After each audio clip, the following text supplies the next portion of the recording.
मेरे प्यारे देशवासियों, हमारे देश में अलग अलग जगहों पर विकास की तस्वीर अलग अलग है।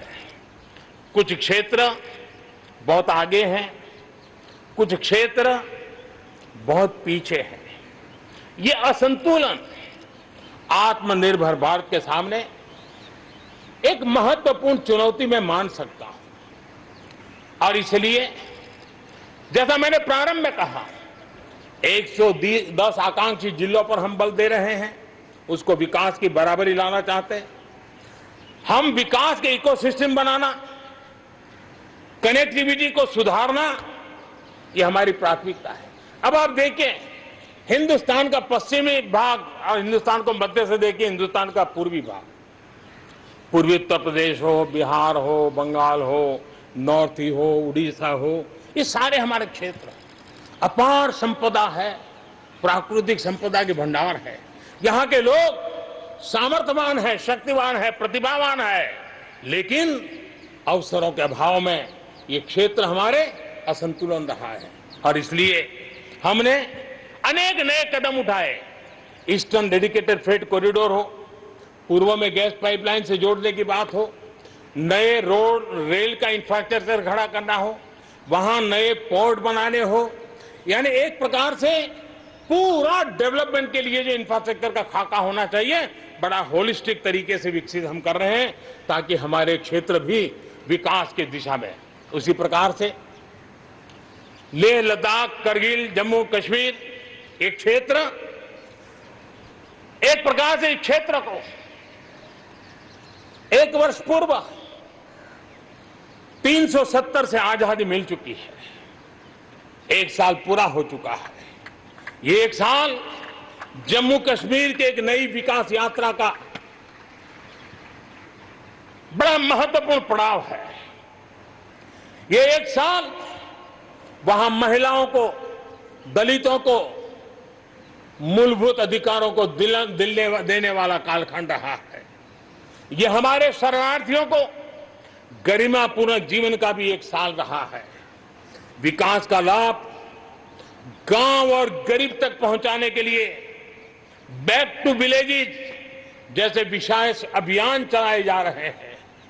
आयुष्मान योजना को बेहतरीन तरीके से आज जम्मू कश्मीर, लद्दाख के क्षेत्र में उपयोग किया जा रहा है।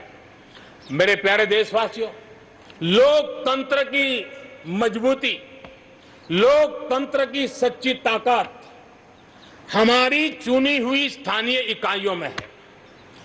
हम सभी के लिए गर्व की बात है कि जम्मू कश्मीर में स्थानीय इकाइयों के जनप्रतिनिधि सक्रियता और संवेदनशीलता के साथ विकास के नए युग को आगे बढ़ा रहे हैं।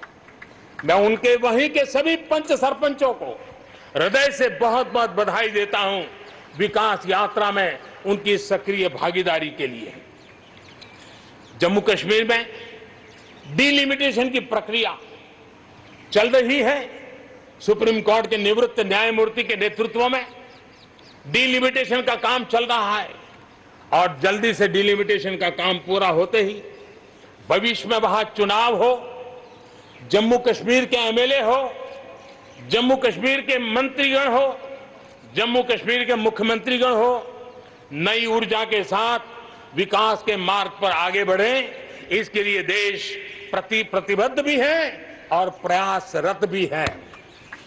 लद्दाख को केंद्र शासित प्रदेश बना करके बरसों पुरानी जो उनकी मांग थी, उनकी आकांक्षा थी, उस आकांक्षा को हमने पूर्ण करने का, उनको सम्मानित करने का एक बहुत बड़ा काम किया है।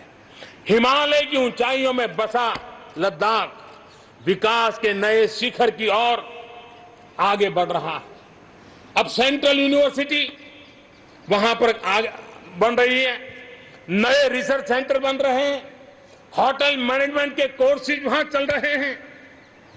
बिजली के लिए 7,500 मेगावाट के सोलर पार्क के निर्माण की योजना बन रही है। लेकिन मेरे प्यारे देशवासियों, लद्दाख की कई विशेषता है। उन विशेषताओं को हमें संभालना भी है, संवारना भी है। और जैसे सिक्किम ने, हमारे नॉर्थ ईस्ट में सिक्किम ने अपनी एक ऑर्गेनिक स्टेट की पहचान बनाई है, वैसे ही लद्दाख, लेह, करगिल, ये पूरा क्षेत्र हमारे देश के लिए कार्बन न्यूट्रल इकाई के रूप में उसकी पहचान बना सकता है। और इसके लिए भारत सरकार वहां के नागरिकों के साथ मिलकर के एक नमूना रूप, प्रेरणा रूप कार्बन न्यूट्रल और वो भी विकास का मॉडल, वहां की आवश्यकताओं की पूर्ति वाला मॉडल, उस दिशा में हम आगे बढ़ रहे हैं। मेरे प्यारे देशवासियों, भारत ने दिखाया है कि पर्यावरण के साथ संतुलन रखते हुए भी तेज विकास संभव है। आज भारत वन वर्ल्ड, वन सन, वन ग्रिड के विजन के साथ पूरी दुनिया में तो खास करके सूर्य ऊर्जा के क्षेत्र में प्रेरित कर रहा है। रिन्यूएबल एनर्जी के उत्पादन के मामले में आज भारत दुनिया के 5 टॉप देशों में अपनी जगह बना चुका है। प्रदूषण के समाधान को लेकर भारत सजग भी है और भारत सक्रिय भी है। स्वच्छ भारत अभियान हो, धुआं मुक्त रसोई गैस की व्यवस्था हो, एलईडी बल्ब का अभियान हो, सीएनजी आधारित ट्रांसपोर्टेशन की व्यवस्था हो, इलेक्ट्रिक मोबिलिटी के लिए प्रयास हो, हम कोई कसर नहीं छोड़ रहे हैं। पेट्रोल से प्रदूषण को कम करने के लिए इथेनॉल उत्पादन उसको बढ़ाने पर और उसके इस्तेमाल पर बल दिया जा रहा है। 5 साल पहले हमारे देश के अंदर इथेनॉल की क्या स्थिति थी? 5 साल पहले हमारे देश में 40 करोड़ लीटर उत्पादन होता था। आज 5 साल में 5 गुना हो गया और आज 200 करोड़ लीटर इथेनॉल हमारे देश में बन रहा है, जो पर्यावरण के लिए बहुत उपयोगी हो रहा है।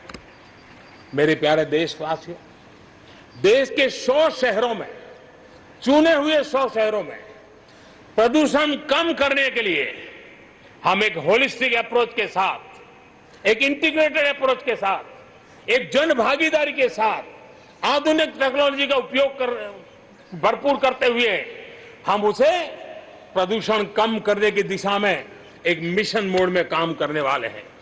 मेरे प्यारे देशवासियों, भारत इस बात को गर्व से कह सकता है, भारत उन बहुत कम देशों में से एक है जहां जंगलों का विस्तार हो रहा है। अपनी बायोडायवर्सिटी के संरक्षण और संवर्धन के लिए भारत पूरी तरह संवेदनशील है।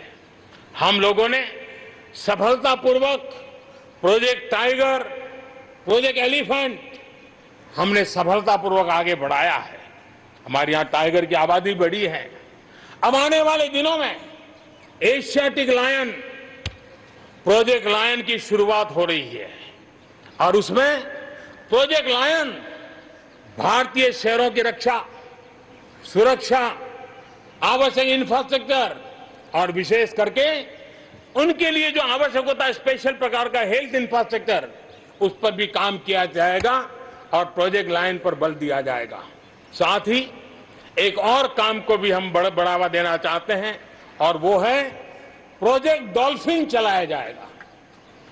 नदियों में, समंदर में रहने वाली दोनों तरह की डॉल्फिन्स पर हम फोकस करेंगे। इससे बायोडायवर्सिटी को भी बल मिलेगा और रोजगार के अवसर भी मिलेंगे। ये टूरिज्म के आकर्षण का भी केंद्र होता है, तो इस दिशा में भी हम आगे बढ़ने वाले हैं। मेरे प्यारे देशवासियों, जब हम एक असाधारण लक्ष्य को लेकर के असाधारण यात्रा पर निकलते हैं तो रास्ते में चुनौतियों की भरमार होती है और चुनौतियां भी असामान्य होती है। इतनी आपदाओं के बीच ही सीमा पर भी देश के सामर्थ्य को चुनौती देने के दुष्प्रयास हुए। लेकिन एलओसी से लेकर एलएसी तक देश की संप्रभुता पर जिस किसी ने आंख उठाई, देश की सेना ने, हमारे वीर जवानों ने उसका उसी की भाषा में जवाब दिया।